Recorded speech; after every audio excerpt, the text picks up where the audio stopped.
শয়তানের সৃষ্টি ছিল মানুষের জন্য পরীক্ষা স্বরূপ।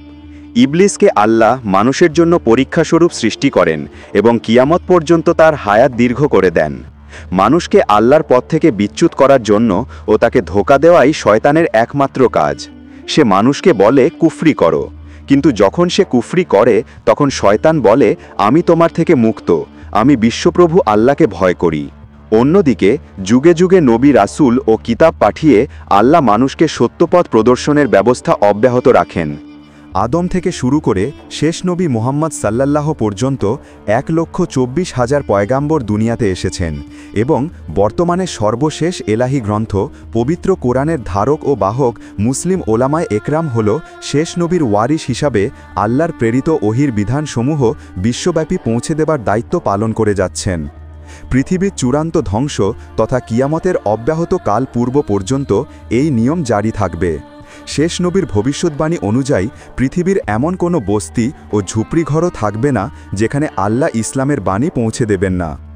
এতৎ সত্ত্বেও অবশেষে পৃথিবীতে যখন আল্লাহ বলার মতো কোনো লোক থাকবে না, অর্থাৎ প্রকৃত তাওহীদের অনুসারী কোনো মুমিন বাকি থাকবে না, তখন আল্লাহর হুকুমে প্রলয় ঘনিয়ে আসবে এবং কিয়ামত সংগঠিত হবে।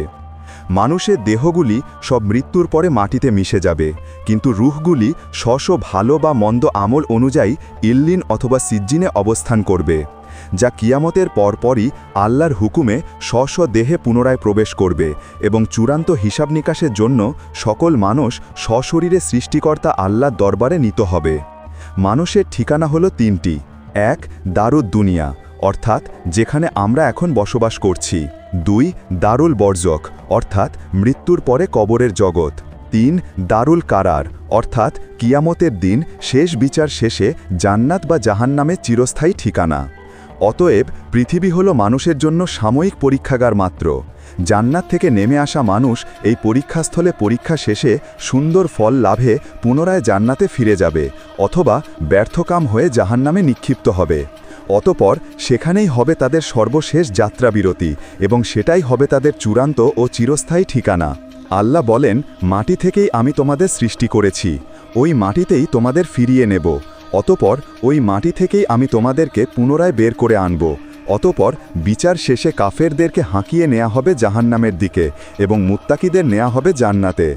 এভাবেই সেদিন জালেম তার প্রাপ্য শাস্তি ভোগ করবে এবং মজলুম তার যথাযথ প্রতিদান পেয়ে ধন্য হবে। সেদিন কারো প্রতি কোনরূপ অবিচার করা হবে না। উল্লেখ্য যে হজরত আদম আলাইহিসসালাম সম্পর্কে পবিত্র কোরআনে 10টি সূরায় 50টি আয়াতে বর্ণিত হয়েছে।